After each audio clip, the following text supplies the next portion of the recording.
J'aime la parole. J'aime la parole.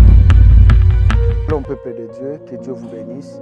Nous voici dans notre émission J'aime la parole, nous allons prier. Seigneur, merci pour ton amour et pour ta grâce. Nous te bénissons pour cette opportunité. Bénis ces moments dans le nom de Jésus, j'ai ainsi prié. Amen. Alors je vais lire 1 Timothée chapitre 2, 1 Timothée chapitre 2.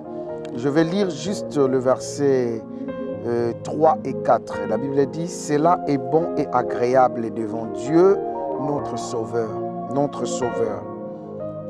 qui veut que tous les hommes soient sauvés et parviennent à la connaissance de la vérité. » Bien-aimés, qu'est-ce qui est bon et agréable à Dieu?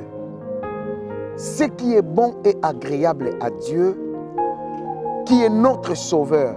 Cela veut dire pour nous, il est déjà notre Sauveur. Mais le problème est qu'il veut, c'est lui qui est déjà notre Sauveur. C'est lui qui nous a déjà sauvés.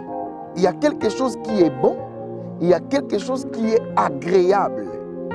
Et la Bible dit, il veut que tous les hommes soient aussi sauvés et parviennent à la connaissance de la vérité. Bien-aimés, il y a beaucoup de gens qui pensent que prêcher la parole de Dieu, cela est seulement une vocation, un appel pour les serviteurs de Dieu. Non, nous sommes sauvés pour servir, pour sauver aussi les autres.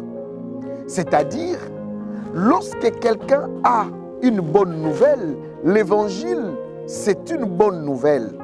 Lorsque quelqu'un a une bonne nouvelle, il ne peut pas garder cette bonne nouvelle pour lui-même.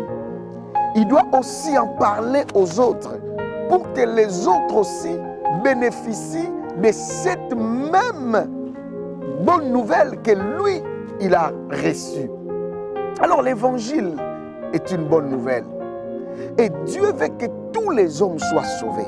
Alors, réfléchissons un peu. Dans cette exhortation, je veux qu'on puisse juste réfléchir.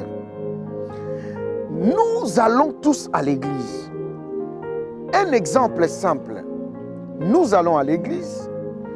Nous sommes devant peut-être un berger, un pasteur. Et ce pasteur nous prêche la bonne nouvelle, nous prêche la parole. Exemple que nous sommes 100 personnes. Et imaginez-vous, après les cultes, pendant la semaine, les 100 personnes vont retourner encore à l'église le dimanche prochain. Mais pendant la semaine, c'est-à-dire du lundi au samedi, si dans 100 personnes, chacun de nous apporte une bonne nouvelle de Jésus-Christ, il prêche l'évangile, il parle de Christ à une seule personne, cela veut dire dans la même semaine, il y aura 200 personnes, je donne un exemple simple, 200 personnes qui vont écouter la parole.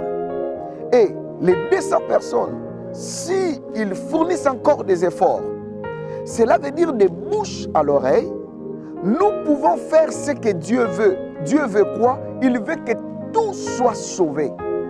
Ça, c'est le projet de Dieu. Le projet du diable est que tout le monde puisse périr. Voilà pourquoi Jésus dit que je suis venu afin que les brebis aient la vie et qu'elle ait en abondance. Mais le voleur vient que pour voler, égorger et détruire. Bien aimé, le monde est dans le chaos.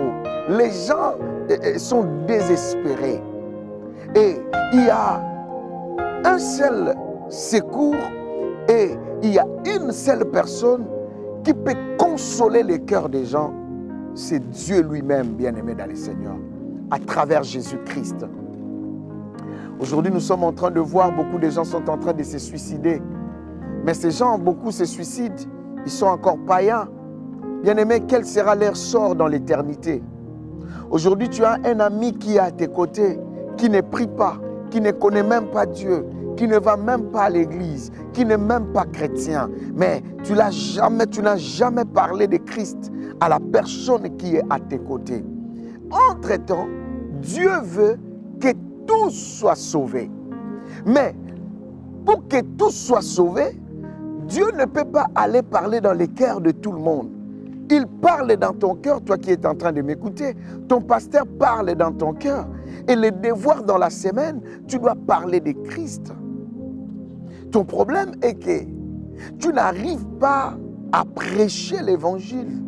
Ton problème est que tu n'arrives pas à parler de Dieu. Ton problème est que tu n'arrives pas à dire les bienfaits de Dieu. Vous savez, prêcher la parole, ce n'est pas seulement prendre le micro, être devant les gens et parler.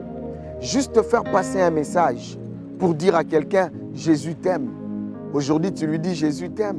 Demain, il sera intéressé pour savoir comment Jésus m'aime. C'est alors que tu vas lui dire que Jésus est celui qui est venu pour sauver le monde.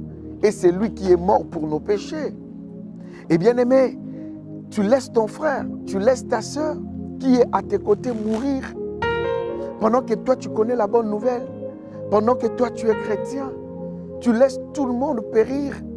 Pendant que Dieu a toujours un message pour toi. Le monde compte sur toi et Dieu compte sur toi. Dieu veut que tu sois sauvé. Dieu veut vraiment que l'évangile arrive aussi aux autres à travers nous. Bien-aimés, prêchons l'évangile. Parlons de Christ. Le monde marche vers sa fin. Jésus est déjà à la porte. Il est déjà à l'approche. Et bien-aimé, Jésus, Dieu veut que tous soient sauvés et parviennent à sa connaissance. Cela veut dire qu'il y a plusieurs personnes qui ne connaissent pas encore Dieu. La Bible dit ce n'est pas que Dieu n'arrive pas à accomplir sa promesse. Ce n'est pas que la promesse de Dieu tarde. Quelle est la promesse dont la Bible parle ici? C'est la promesse de venir chercher l'Église. Non, la Bible dit parce qu'il y a encore beaucoup de gens qui ne sont pas encore convertis. Bien-aimés dans le Seigneur, aujourd'hui, oui, on a plusieurs moyens de faire passer l'Évangile. Sur ton compte Facebook, sur ton compte Twitter, sur ton compte WhatsApp, sur ton compte Instagram, sur ton compte, je ne sais pas moi, tu ne peux pas faire passer un message qui peut sauver quelqu'un. Souvent, nous avons la facilité de partager des bêtises. Nous avons la facilité de partager des histoires qui n'édifient pas. Là, on a la facilité. Là, tout le monde met les j'aime. Là, tout le monde. Mais tu as aussi intérêt de dire aussi que Dieu t'aime. Jésus t'aime. Il est mort à la croix pour toi. Tu as aussi intérêt à parler de la vie de ton frère, de la vie de ta soeur, de lui dire aussi que Dieu a un projet pour toi.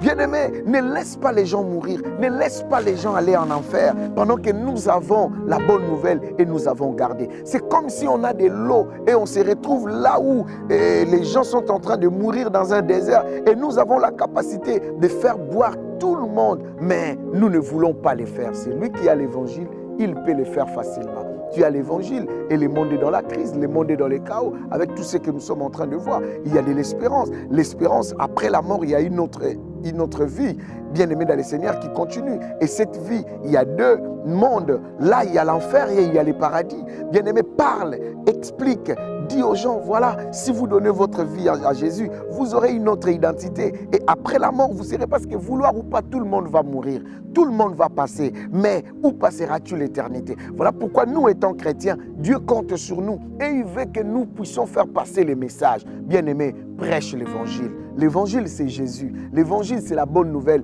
L'évangile, c'est ce qui nous a apporté les salis.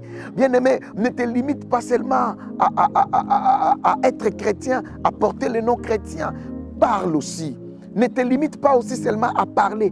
Prie aussi pour les gens bien-aimés. Il y a beaucoup de gens, surtout les chrétiens, nous n'arrivons pas à prier pour ceux qui ne sont pas encore des chrétiens. Aujourd'hui, tu es chrétien, mais peut-être il y a eu quelqu'un qui a parlé, qui a prié aussi pour toi. Et aujourd'hui, nous avons aussi les devoirs, parce que Dieu veut que tous soient sauvés. C'est ce que Dieu attend de nous, bien-aimés dans le Seigneur.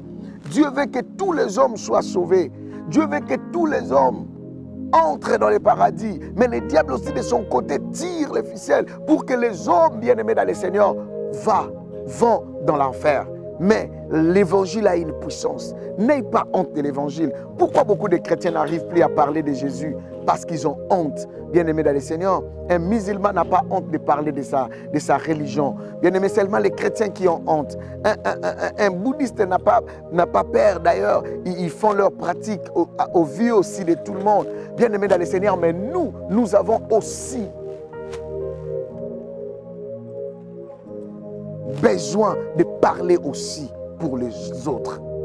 Nous devons parler, bien-aimés dans le Seigneur. Nous devons parler. Nous devons parler de Jésus. Nous devons expliquer Jésus aux autres. Bien-aimés, beaucoup sont en train de mourir dans des hôpitaux. Beaucoup sont en train de mourir dans des arrêts de bus. Beaucoup sont en train de mourir. Bien-aimés, les gens font des cris chaque jour. Il y a des gens qui sont malades. Bien-aimés dans le Seigneur, parlons-leur de l'évangile. Dis-leur qu'après cette vie, il y a encore une autre vie. Tu as un frère, tu as une sœur qui ne connaît pas Dieu. Tu as un collègue du boulot qui ne connaît pas Dieu. Bien-aimé dans le Seigneur, tu as un ami qui ne connaît pas Dieu, mais tu ne parlais pas de Christ. Bien-aimé dans le Seigneur, Jésus a dit, je me tiens à la porte et je frappe. Si quelqu'un entend ma voix, comment quelqu'un va entendre sa voix si toi et moi, nous ne parlons pas de Christ? Le projet de Dieu est que tout le monde soit sauvé. Que ton voisin soit sauvé. Souvent les chrétiens disent, ah, celui-là, lui, il va aller en enfer. Oui, tu dis seulement il va aller en enfer. Mais as-tu déjà prié pour lui? As-tu déjà parlé de Christ à la personne en face de toi? As-tu déjà fait ça? Voilà pourquoi, bien-aimé dans le Seigneur, aujourd'hui, j'aimerais te dire que tu as intérêt à parler de Christ, à prier aussi pour les autres. Prêche la parole, prêche l'évangile, parle de Christ. La Bible dit, dans toute occasion, favorable ou non, prêche la parole. Bien-aimé, si quelqu'un est assis à tes côtés dans le bus et vous avez un long trajet, bien-aimé, tu peux lui parler de Christ. Dans l'avion, dans les trains, partout où tu peux te retrouver, parle de Christ à quelqu'un.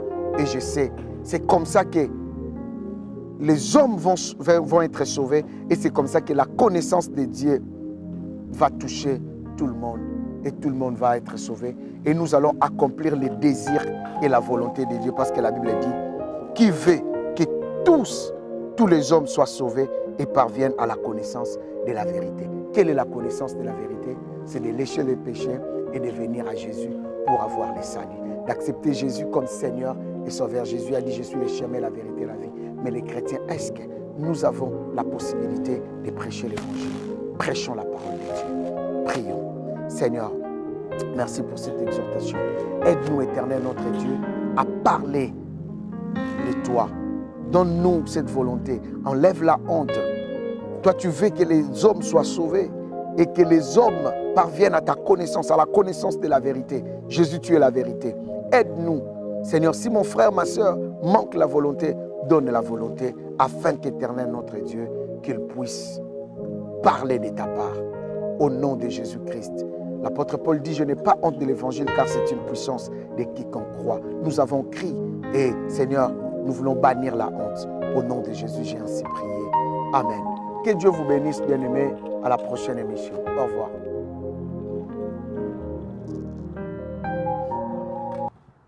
Ouais.